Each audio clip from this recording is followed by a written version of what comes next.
APR Group, 2 and 3 BHK premium apartments at Patancheru. Comfortable pricing, GHMC and RERA approved. Anand మూవీలో రామ్ చరణ్ గారితో act చేశారు. So ఆ షూటింగ్లో మీకు ఏదన్నా ఒక మంచి మర్చిపోలేని ఇన్సిడెంట్ ఏదైనా ఉందా చరణ్ గారితో? చరణ్ గారు వెరీ అసలు కామ్ అండి. లైక్ తన వర్క్ ఏంటి తను చూసుకుని అసలు నేను ఇంట్రోవర్ట్ అని అంటే నాకు అనిపించింది అప్పుడు చూసినప్పుడు.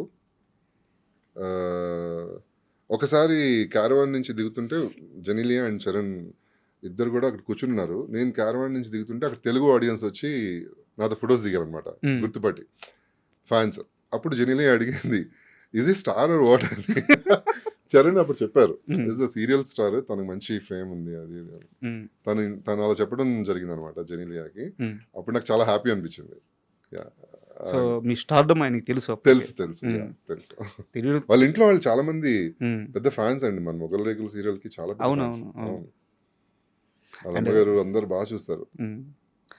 అండ్ యాక్చువల్గా మీరు ఇంటర్వ్యూకి వస్తున్నారని చెప్పిన తర్వాత చాలా మంది నన్ను అడిగిన ప్రశ్న ఏంటంటే, మేఘనా గారు కూడా వస్తున్నారా?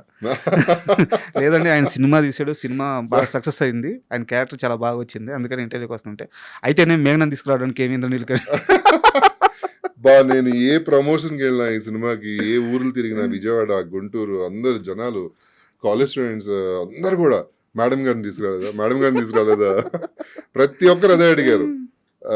అంటే నేను చాలా బ్లెస్డ్గా ఫీల్ అవుతానండి. ఎందుకనంటే షీఈస్ వెరీ ప్యూర్ సోల్ అనమాట. లైక్ అలాంటి వాళ్ళు దొరకటం అదృష్టం లైఫ్లో. నేను చాలా అదృష్టవంతుడిని. మనం ఒక ఇంటికి వెళ్తే ఒక positive vibe, entertainment and happiness, peace ఇవన్నీ ఉంటాయి. ఇంటికి వెళ్ళామంటే ఎంత స్ట్రెస్ ఉన్నా బయట మనం ఇంటికి వెళ్ళామంటే అవన్నీ ఉంటాయి అనమాట. ప్లస్ తను అసలు ఇప్పుడు నా లైఫ్లో అసలు ఏది డిస్టర్బ్ చేయదు. నువ్వు ఇలా ఉండు, ఇలా చేయి, నువ్వు ఇలా బతుకు అని చెప్పి ఏది రిస్ట్రిక్షన్స్ పెట్టదు. నీకు నచ్చినట్టు నువ్వు ఉండు అని అంటుంది. అలా అని మనం అది అడ్వాంటేజ్గా తీసుకుని మనం తప్పులు చేయమన్నమాట. సో ఆ నమ్మకం ఉంటుంది నాకు, అది చాలా ఇష్టం తనలో. అంటే మేమిద్దరం అంతే లైఫ్లో. ఇంకా మాకు ఇంకెవరు అక్కర్లేదు, మేమిద్దరం ఉంటే ప్రపంచం మేమిద్దరమే. ఇంకా వాళ్ళు కావాలి, వీళ్ళు కావాలి, అసలు మాకేం అనిపించదు. ఒకరికొకరు తను లేకపోతే నేను ఉండలేను, నేను లేకపోతే తను ఉండలేదు, అంతే. న్యాచురల్గా ఇండస్ట్రీలో నేను చాలా మందిని చూస్తుంటాను. చాలామంది ఫిమేల్ ఆర్టిస్టులు ఉన్నారు, వాళ్ళందరూ కూడా స్క్రాచ్ నుంచి మొదలుపెట్టి ఈరోజు ఒక ఉన్నతమైన స్థితిలో చాలామంది లేడీ ఆర్టిస్టులు ఉన్నారు. వాళ్ళందరూ అంటే నాకు చాలా రెస్పెక్ట్. వీరిలో మేఘనా గారు అంటే ఇంకో స్టెప్ ఎక్కువ ఏంటంటే చాలా సంవత్సరాల క్రితం అనుకుంటాను, నేను ఒకసారి యూట్యూబ్ సంథింగ్ ఏదో చూస్తుంటే ఫీడ్ ద హంగ్రీ అని చెప్పేసి ఒక ప్రోగ్రామ్ కండక్ట్ చేస్తూ, యాక్చువల్గా నాకు అప్పుడు తెలిసినప్పటికి ఏంటంటే మేఘనా గారే చాలా సఫర్ అవుతున్నారు, హెల్త్ పరంగా కానీ కెరీర్ పరంగా కానీ చాలా సఫరింగ్లో ఉన్నారు. అలాంటి టైం కూడా చాలామంది పిల్లల కోసం, పేదవాళ్ళ కోసం, వాళ్ళకి ఆకలి తీరుస్తాం చాలా కష్టపడుతున్నారు.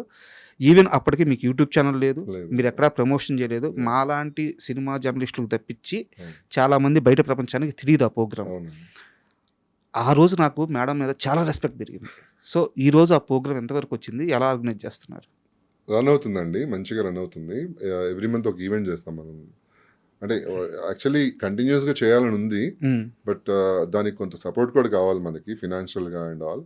బట్ మనకు తోచినంతలో మనం ఎవ్రీ మంత్ ఒక ఈవెంట్ చేస్తుంటాము. ఎక్కడ ఆపట్లేదు, బికాజ్ తనంత బిజీగా ఉన్నా కూడా తనకి ఇప్పుడు ఎన్ఎం ఫుడ్స్ బిజినెస్ ఉంది. షీఈస్ అ ప్రొపరేటర్. 2 years అవుతుంది, చాలా బాగా రన్ అవుతుంది. అందుకే తను ఏ సీరియల్ కూడా వర్క్ చేయట్లేదు. ఆఫర్స్ వస్తున్నా కూడా తను వర్క్ చేయడానికి ఇష్టపడట్లేదు. బికాజ్ మనం ఒక 10 మందికి ఉపాధి కలిగించాం.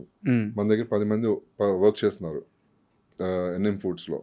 ప్లస్ రీసెంట్గా వాళ్ళు ఒక క్రేజీ కపుల్స్ అని ఒక మాకు బ్యాచ్ ఉంది అనమాట. యూట్యూబ్లో వీడియోస్ కదా.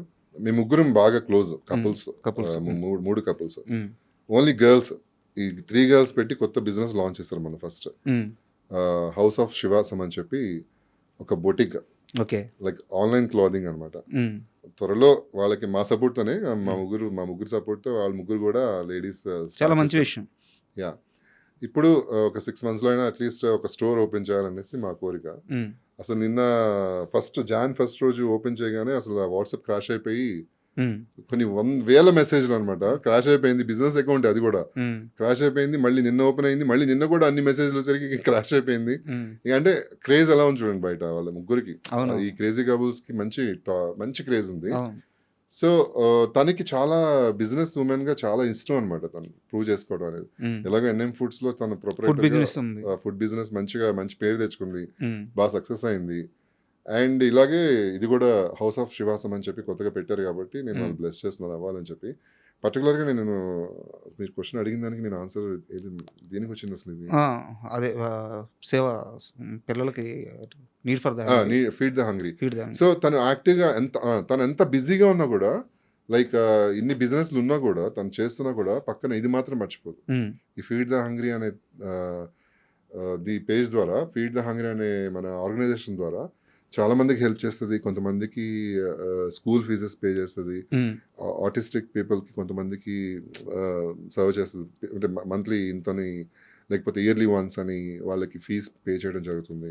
అంటే ఇవన్నీ మనం బయట చెప్పుకోకూడదు యాక్చువల్గా మీరు ఏ ఇంటర్వ్యూలో కూడా చెప్పలేదు, నాకు పర్సనల్గా తెలుసు కాబట్టి. అండ్ ఈ మధ్య ఒక ఊరికి కూడా ఏదో వాటర్ సర్వీస్ ఒక విలేజ్ మన ఆంధ్ర సైడే ఒక విలేజ్ లో 10 కిలోమీటర్స్ వెళ్ళి వాళ్ళు వాటర్ తెచ్చుకునేవాళ్ళు అండి, మోసుకుని వచ్చేవాళ్ళు. చాలా ఇబ్బంది పడుతున్నారు అక్కడ. ఆ ఊర్లో ఒక 4 lakhs పెట్టి ఒక వాటర్ ట్యాంక్ కట్టించింది ఫీడ్ ద హంగ్రీ త్రూ. అది చాలా హ్యాపీ అనిపించింది నాకు. అలా ఆ 10 kilometers వెళ్ళి వాటర్ తెచ్చుకునేవాళ్ళు వాళ్ళు. అలాంటిది అక్కడ వాటర్ ట్యాంక్ కట్టించడం వల్ల వాళ్ళ ప్రేయర్స్ చూడాలి అసలు మీరు. ఆ స్టేజ్ మీద ఎక్కిన తర్వాత అందరూ వాళ్ళు అభిమానించే తీరు కానీ మేఘనాని నన్ను చాలా హ్యాపీ అయిపోయారు. మేము ఎంటర్ అవుతుంటేనే వాళ్ళు క్రాకర్స్ కాల్చి ఊర్లో. అంటే నా బాధ ఏంటంటే అక్కడ గవర్నమెంట్ ఎమ్మెల్యే ఆయన చేయలేకపోయాడు. మేము కంప్లైంట్ రేస్ చేసాం కూడా, ఈ ఊర్లో ఈ సిచ్యువేషన్ ఉంది మీరు కొంచెం హెల్ప్ చేయండి అని చెప్పానన్నా కూడా ఆ ఎమ్మెల్యే చేయలేకపోయారు. ఆల్మోస్ట్ ఒక 400 ఫ్యామిలీస్ ఉంటాయి అక్కడ ఆ విలేజ్లో. సో అక్కడ మనం ఒక వాటర్ ట్యాంక్ మంచిగా ఇది మినరల్ వాటర్, నార్మల్ వాటర్ కూడా మినరల్ వాటర్ ట్యాంక్ కట్టించడం జరిగింది. అండ్ మంచిగా 2 ట్యాంక్స్ అనమాట.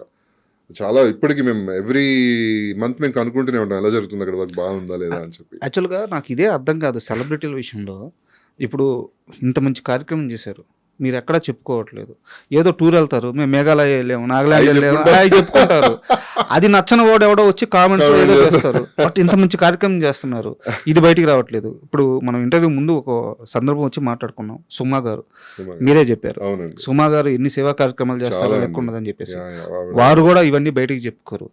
ఇండస్ట్రీ నుంచి ప్రజల మద్దతుతో స్టార్గా ఎదిగి బయట ఇన్ని మంచి పనులు చేస్తున్నప్పుడు ఆ ప్రజలకు చెప్పుకోవడానికి ఏంటి ప్రాబ్లం? ఒకటి ఉందండి, ఒక ప్రాబ్లం ఏముందంటే జనాల్లో, అంటే కొంతమందిలో, నేను జనాలు అందరు జనాలు, కొంతమంది నెగిటివ్ పబ్లిసిటీ ఏం చేస్తారంటే వీళ్ళు ఒక ఆర్గనైజేషన్ పెట్టుకుని వాళ్ళు తినేస్తారు అమౌంట్ అనే ఒక టాక్ ఎలా వెళ్ళిపోతుందంటే చాలా చీప్గా అనిపిస్తుంది. అలాంటి అంటే కొంతమంది గొప్పల కోసం చేస్తుంటారు అంటారు. ఎందుకు గొప్పల కోసం ఎందుకు చేసుకోవాలి? మన మనశ్శాంతి కోసం. ఇండస్ట్రీలో మీకు లేని గొప్ప ఏంది, మీకు లేని పేరేంది? అదే అంటున్నారు. అంటే ఇలా చేసి కొంచెం ఏదో సాధించాలనుకుంటున్నారు అని జనాలు కొంతమంది తెలియక ఖాళీగా ఉన్న వాళ్ళు ఏదైనా మాట్లాడతారు, ట్రోల్ చేస్తారు. మనం పట్టించుకోమనుకోండి, బట్ స్టిల్ ఏంటంటే గుప్తదానం ఈజ్ వెరీ ఇంపార్టెంట్ అంటారు కదా. పని అవ్వడం ముఖ్యం. మనం పబ్లిసిటీ కోసం మనం చేయట్లేదు, పని అయ్యిందా లేదా, వాళ్ళు హ్యాపీగా ఉన్నారా లేదా, అది ఇంపార్టెంట్. That's it. సో ఎందుకంటే ఈ టాపిక్ని ఇంత నేను పర్టికులర్ అవడానికి కారణం ఏంటంటే ఇది ఒక మంచి పని. ఇది బయటికి తెలిస్తే ఇంకో 4 చేతులు మీకు తోడవచ్చు, ఇంకో పెద్ద కార్యక్రమం జరగవచ్చు.